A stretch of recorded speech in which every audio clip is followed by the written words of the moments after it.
अभी हाल ही में जो पटवारी का एग्जाम हुआ है उसमें गणित सब्जेक्ट के सारे प्रश्नों का सॉल्यूशन विथ सॉल्यूशन के साथ मैं आपको उत्तर बताऊंगा। साथ ही साथ जितने भी प्रश्न गणित में हैं उन सारे प्रश्नों को उत्तर मैं दिखाऊंगा और साथ ही साथ उसका सॉल्यूशन भी दिखाऊंगा कि वो बनता कैसा है। तो चलो देख लेते हैं। यहाँ पे ये जो सेट है वो डी सेट है। ठीक है, तो प्रश्न जो है अगर आप ए बी सी सेट वाले हैं तो प्रश्न जो है आगे पीछे हो सकता है, लेकिन उत्तर जो रहेगा वो वही रहेगा। ठीक है, प्रश्न आगे पीछे रहेगा लेकिन उत्तर सेम रहेगा। तो चलो देखते हैं। यहाँ पे देखो 41वां प्रश्न, दो संख्याओं का लघुत्तम समापवर्तक 19-20 है तथा महत्तम समापवर्तक 16 है। यदि एक संख्या 128 है तो दूसरी संख्या क्या होगी? तो दूसरी संख्या क्या होगा? तो यहाँ पे आंसर आपको क्या लेना है? बी लेना है। जिन्होंने 240 लिया उसका आंसर सही होगा। चलो मैं आपको अब यहाँ पे इसका सोल्यूशन दिखा देता हूँ। तो देखो यहाँ पे सोल्यूशन ये रहा 41 का, a इंटू बी करोगे, उसके बाद 920 गुणी 16, इस तरह से आप मान रखोगे तो आंसर आ जाएगा b बराबर कितना आ जाएगा? 240। तो दूसरा संख्या 240 में निकल गया।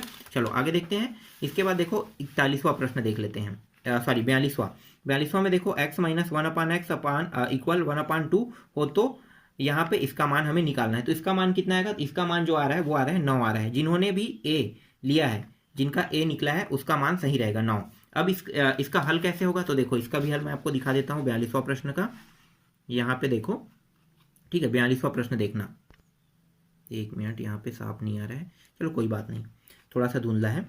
यहाँ पे देखो ये रहा। ठीक है, इस तरह से आपको हल करना है। इसको वर्ग कर दोगे, वर्ग करने के बाद देखो ये मान प्राप्त होगा। इस मान में देखो 4, अगर हम यहाँ पे क्या करते हैं, यहाँ पे ये जो मान है 2 को उस पार ले जाएंगे पक्षांतर करके, तो ये हो जाएगा 9/4 हो जाएगा।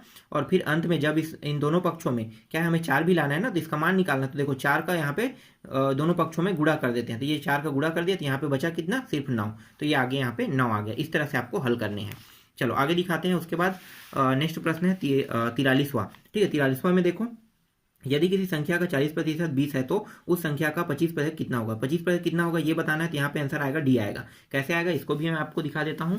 ठीक है, कैसे निकालते हैं? तो देखो 43वां प्रश्न कहाँ पे है, ये रहा। ठीक है, 43वां प्रश्न में देखो यहाँ पे है x गुणी 40 लिखा हुआ है, यहाँ पे 100, इस तरह से आपको करना है और बराबर 20 रखना है। तो यहाँ पे मान आ जाएगा x बराबर 50 आ जाएगा। 50 गुणी 25 करोगे और यहाँ पे अपान 100, तो ये आ जाएगा 12.5 आ जाएगा। इस तरह से आपको निकालना है।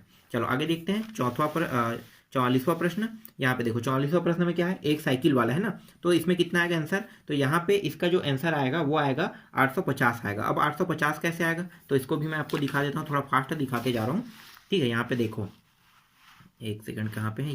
यहाँ पे है, ये रहा विक्रय। देखो ठीक है, 1150 गुणित 85, 15% का अगर वो माइनस करें तो 85/100 हो जाएगा, तो 970.5 आएगा। फिर 970.5 में यहाँ पे कितना वृद्धि कर रहा है, मतलब उसे लाभ कितना हो रहा है? 15 का, तो 100/115 हो जाएगा। तो 115 हो गया। तो इसको अगर आप हल करते हो तो 850 आ जाएगा। तो जिनका भी 850 है उनका आंसर सही रहेगा। चलो आगे दिखाता हूँ। इसके बाद मैं आपको दिखा देता हूँ 45वां प्रश्न। ये रहा 45वां प्रश्न है। अब इसका आंसर कितना आएगा? 45वां प्रश्न का जो आंसर आ रहा है वो आ रहा है यहाँ पे 12 आ रहा है। तो यहाँ पे बी आएगा। जिन्होंने भी बी आंसर लिया है उसका आंसर सही रहेगा। अब वो कैसे हल होगा? तो देखो मैं दिखा देता हूँ आपको। कुछ इस प्रकार से मैंने इसे हल किया है।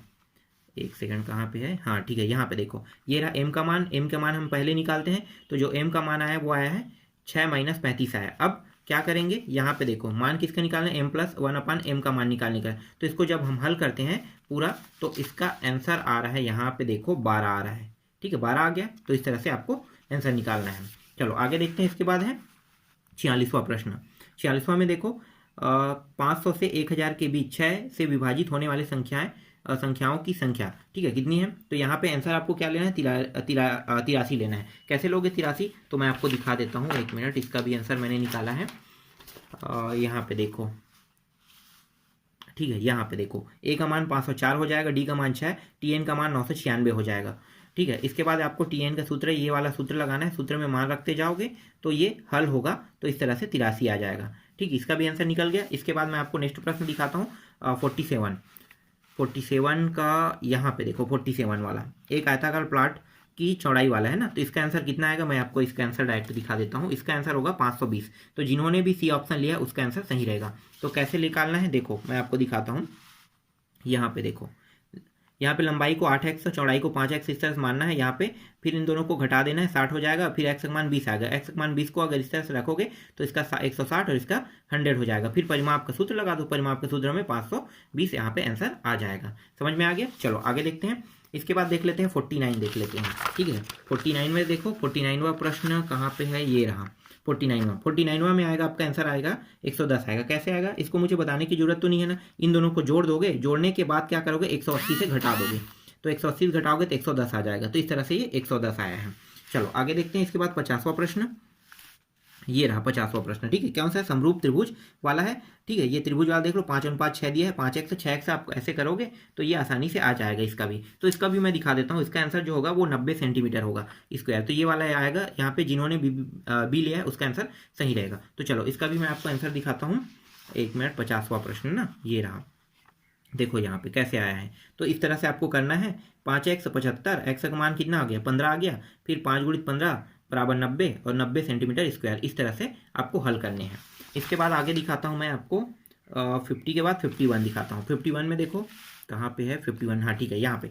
51 में कितना आएगा, 51 में आएगा 800 आएगा। तो यहाँ पे ए ऑप्शन आएगा, जिन्होंने भी ए ऑप्शन लिया उसका आंसर सही रहेगा। कैसे होगा इसको भी दिखा देता हूँ। CI का आपको सूत्र लगाना है, तो इस तरह से आपको सूत्र लगाना है। देखो CI मतलब चक्रवृद्धि ब्याज, ये मिश्रधन है, ये मूलधन है। तो मिश्रधन मूलधन वाला जो सूत्र है, देखो मिश्रधन का सूत्र ये होता है, मूलधन ये रहा।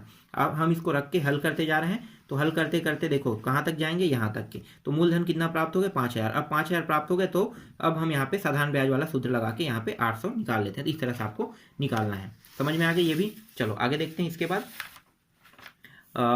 यहाँ पे आ जाते हैं 52 में आ जाए। 52 में क्या दिया हुआ है, देखो दो परिमेय संख्याओं का गुणनफल होगा। क्या होगा, परिमेय होगा, परिमेय होगा। जिन्होंने भी ए लिया है उसका आंसर सही होगा। आप हल करके देख लो, 1/2 3/5 इस तरह से गुणा करके आप हल करके देख लो, तो उसका जो मान है वो तो परिमेय का परिमेय ही प्राप्त, चाहे या तो 1 प्राप्त होगा या फिर बटा का बटा में प्राप्त होगा, लेकिन कभी भी अपरिमेय नहीं होगा। अपरिमेय मतलब होता है अंडर रूट के अंदर, ऐसा जिसका मान हम नहीं निकाल सकते, जैसे पाई। तो पाई तो हो ही नहीं सकता, तो अपरिमेय होगा नहीं, तो यहाँ पे परिमेय ही आएगा। ठीक है, यहाँ पे जिन्होंने ए लिया उसका आंसर सही रहेगा। इसके बाद देख लेते हैं 53 में आते हैं। तो सबसे कम, यहाँ पे देखो सबसे कम शुरू कर संख्याओं को बढ़ते क्रम में लिखे, तो यहाँ पे आ जाएगा ए ऑप्शन आएगा। यहाँ पे जिन्होंने भी ए ऑप्शन लिया, एक सेकंड ए ऑप्शन है क्या, 1 मिनट, कहाँ पे है, हाँ ठीक है, ए ऑप्शन रहेगा इसमें। तो जिन्होंने भी यहाँ पे ए ऑप्शन लिया उसका आंसर सही रहेगा। कैसे निकालना है इसको, तो 1 सेकंड, कहाँ पे है, मैंने यहाँ पे दिखा देता हूँ मैं आपको, ये रहा।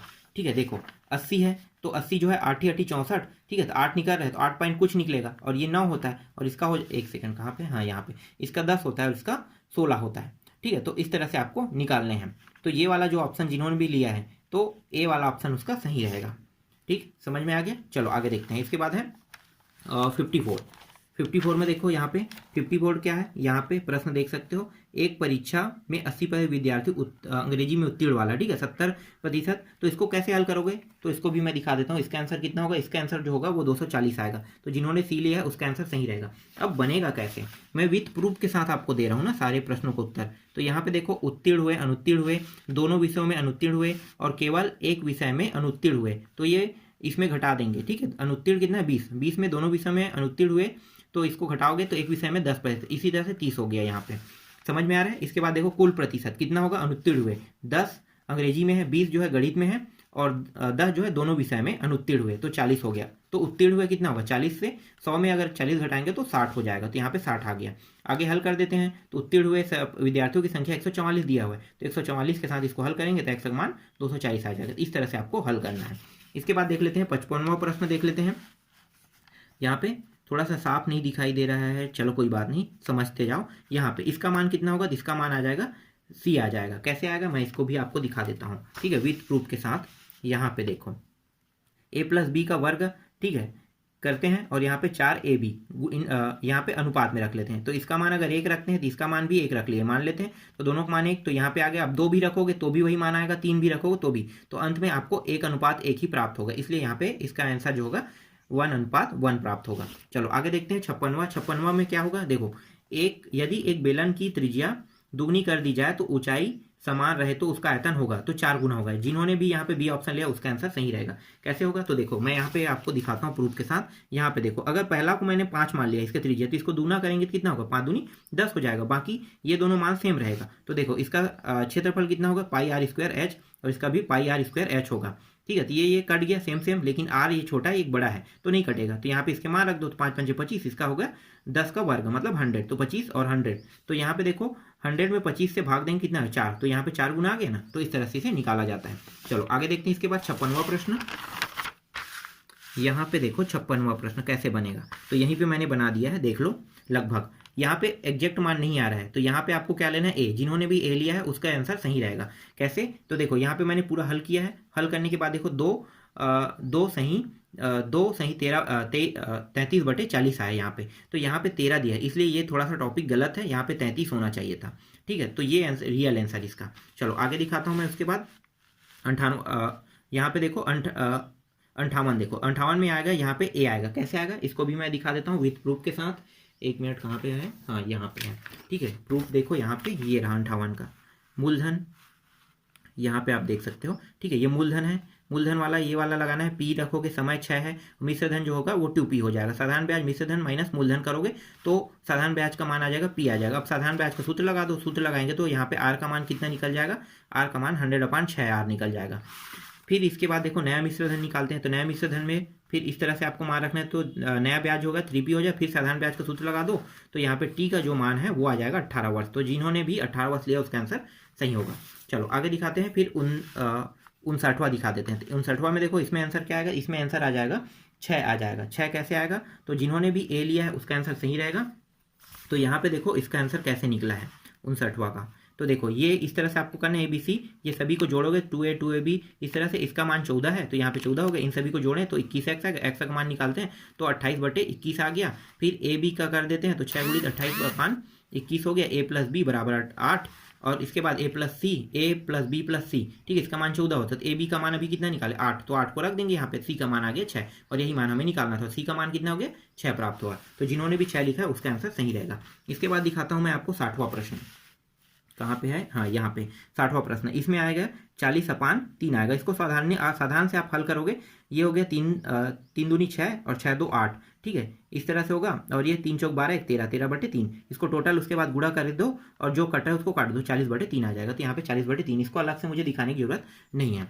चलो आगे देखते हैं। इसके बाद यहाँ पे 61 देख लेते हैं। 61 में देखो, यहाँ पे 61 में क्या बताना है आपको, A1/A2 बताना है। ठीक है, ये वाला प्रश्न देख सकते हो, गोलाकार वाला।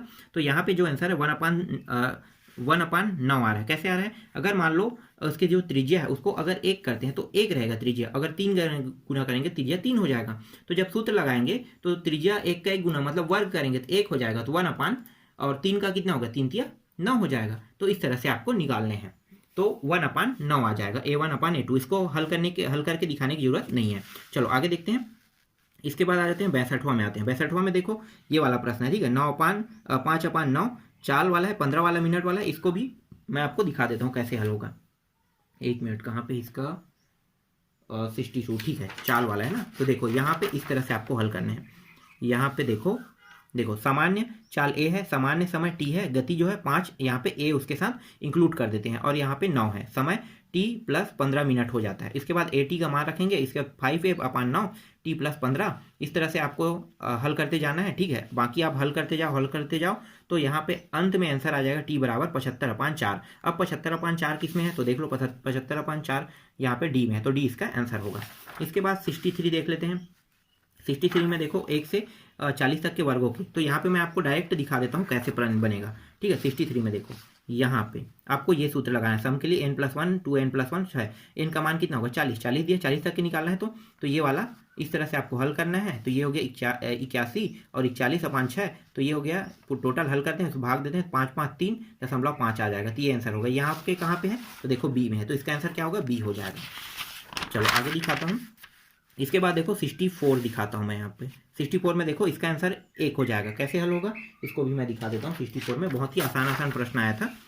ये रहा 64 में। देखो इस तरह से आपको हल करते जाना है। ये रहा, ठीक है, पी का मान।